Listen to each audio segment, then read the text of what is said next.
وسلم فألزمها فإن الجنة تحت رجليها. مسند احمد حدیث نمبر 15538. ترجمہ رسول اللہ صلی اللہ علیہ وسلم نے ارشاد فرمایا ان کو یعنی والدہ کی خدمت لازم پکڑو کیونکہ ان کے قدموں کے نیچے جنت ہے. حدیث نمبر 89. حدیث نمبر 89. قال رسول اللہ صلی اللہ علیہ وسلم الحیاء لا یأتی الا بخیر. بخاری حدیث نمبر 6117. ترجمہ رسول اللہ صلی اللہ علیہ وسلم نے ارشاد فرمایا حیا سے بھلائی پیدا ہوتی ہے. حدیث نمبر 100.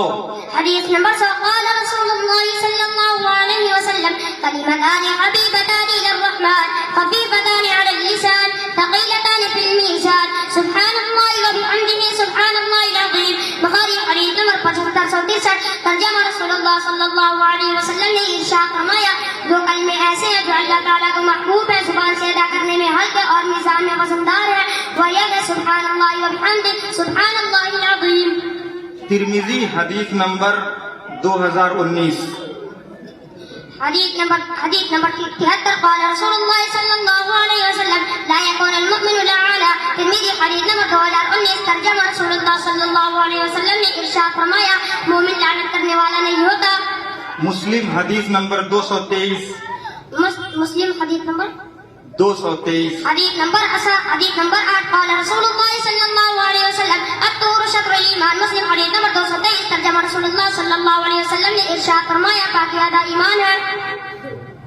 رسول اللہ صلی اللہ علیہ وسلم نے ارشاد فرمایا چغل خور جنت میں داخل نہیں ہوگا. حدیث سنائیں اور حوالہ بھی بتائیں. حدیث نمبر 13. قال رسول اللہ صلی اللہ علیہ وسلم لا يدخل الجنة نمام. مسلم حدیث نمبر 105. ترجمہ رسول اللہ صلی اللہ علیہ وسلم نے ارشاد فرمایا چغل خور جنت میں داخل نہیں ہوگا.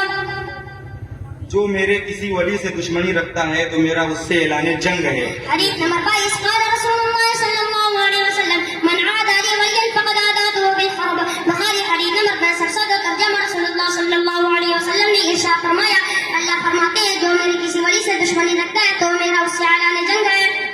مسلمان وہ ہے جس کے ہاتھ اور زبان سے دوسرے مسلمان محفوظ رہیں.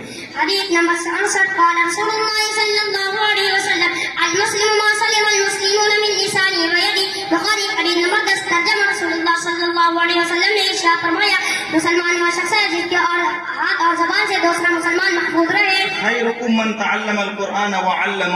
اس کا حوالہ بتاؤ خالی. اس کا حوالہ بخاری حدیث نمبر 5027. السلام علیکم ورحمۃ اللہ وبرکاتہ.